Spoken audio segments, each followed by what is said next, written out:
আমরা তো রান্না করছি, খাওয়া দাওয়া করছি, সব কিছুই করছি, কিন্তু যারা খুব কষ্টে আছে বন্যাত এলাকায় তাদের জন্য তো অনেক মন খারাপ হচ্ছে।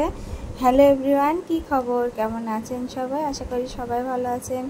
দূরেও কাছে যে যেখান থেকে আমার আজকের এই ভিডিওটি দেখছেন, আশা করছি ভিডিওটি আপনাদের ভালো লাগবে। পুরো ভিডিওর সাথেই তো সকাল সকাল বাসি কাজ সেরে স্নান করে নিলাম। তো আজকে তো বৃহস্পতিবার, এই তো কয়েকটা কাপড় চোপড় কেচে নিয়েছিলাম।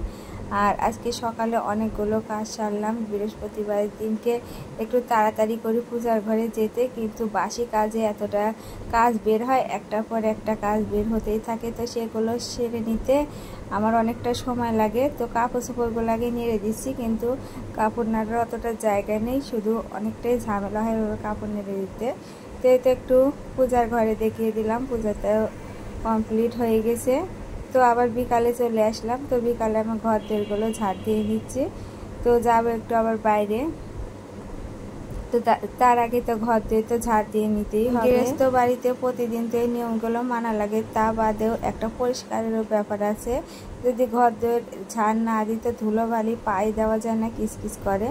তো এদিকে আমি মুখটা ধুয়ে নিলাম, যাবো একটু বাইরে।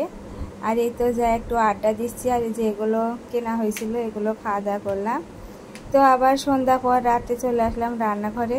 তো একটু সুজি আর রুটি করব। তো সুজিটা রান্না করছি। তো অনেক দিন হলে কি হয়েছে, সুজি খাওয়া হয় না, আর অনেক দিন হলে একটা প্যাকেট এনে রেখেছে। তো ভাবছি আজকে দুধ আছে ফ্রিজে, আবার আজকে নিয়ে আসলাম। তো সেই দুধটুকু দিয়ে আজকে সুজি রান্না করি। আর সুজি রান্নায় একটু যদি দুধ বেশি দেওয়া যায় কিন্তু খেতে খুবই ভালো লাগে, আর রুটির সাথে খেতেও মন চাইছিল অনেকদিন। তো আমি রান্না করছি, খাওয়া দাওয়া করছি, কিন্তু মোবাইলে যখন দেখছি যে এত মানুষ কষ্টে আছে, এত মানুষের হাহাকার, তো দেখেই তো খুবই খারাপ লাগছে। যদি আমার সাধ্য থাকতো, সামর্থ্য থাকতো, একটু হলেও তাদের পাশে আমি দাঁড়াতে পারতাম। আর তারা অনেকটাই কষ্টে আছে, কত দুদিন হলো তারা খাওয়া দাওয়া করে না, শুধু শুকনো খাবার খেয়েছে। আর যারা একদম গরিব দিন আনি দিন খাটা মানুষ, তারা কি করছে, কতটা কষ্ট আছে, এসব মনে হলে আমার মনটা ভীষণ খারাপ লাগছে। এতটা কষ্টের মধ্যে তারা আছে, তো পানিবন্দী অবস্থায় অনেক ভিডিওতে দেখা যাচ্ছে।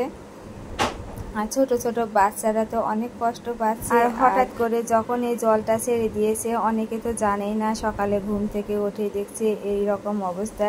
কিন্তু আমার মতে আগের থেকে একটু সতর্কতা দেওয়ার দরকার ছিল, তাহলে অনেকে ভালো জায়গায়, উপরের জায়গায় নিয়ে আসতে পারতো, তাদেরকে একটু সরিয়ে নেওয়া যেত। অনেকে জানমালের অনেক ক্ষতি হচ্ছে, জানি না এই সময়টা এত খারাপ যাচ্ছে কিসের জন্য। তো আমরা সবাই ঈশ্বরের কাছে একটাই প্রার্থনা করি, সময়টা যেন ঠিক হয়ে যায়, সবাই যেন ভালো থাকে, সব কিছু যেন আগের মতো হয়। আর আমরা যেহেতু স্বাধীন দেশে বাস করছি, তো আমাদেরকে আমরা এত কষ্টের পরে স্বাধীনতা এনেছি, আর এই স্বাধীনতা আমরা একটু ভালোভাবে দিন কাটাবো, কিন্তু একটার পর একটা আমাদের বিপর্যয় আসতেই আছে।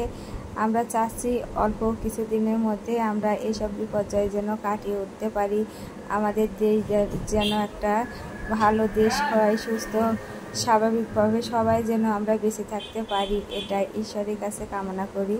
যাই হোক, রাতে তো রুটি তৈরি করছি। তো আজকে তো জলটা একটু বেশি গরম হয়ে গিয়েছিল, সেজন্য ময়দাটা মাখাতে পারছিলাম না। যাই হোক, ময়দাটা আমি মাখিয়ে নিয়েছি, এবার রুটিগুলো ভেজে নেব। তো আমাদের রাজশাহী থেকে অনেকে বন্যাতের জন্য অনেক সাহায্য নিয়ে যাচ্ছে, তাদের টিমও যাচ্ছে, কিন্তু আমার যদি সেই সামর্থ্য থাকতো আমি তাদেরকে কিছুটা হলেও একটু হলেও সাহায্য করতে পারতাম, বন্যার্ত মানুষের পাশে দাঁড়াতে পারতাম। আর আমার তো কিছুই করার নেই, আমার খালি একটাই ঈশ্বরের কাছে প্রার্থনা, সবাই যেন ভালো থাকে, তারা যেন সুস্থ স্বাভাবিক থাকে, এটাই ঈশ্বরের কাছে প্রার্থনা করছি। এটাই তো আমার বলা ছাড়া আর কিছুই নাই। তো সবাই ভালো থাকবেন, নমস্কার।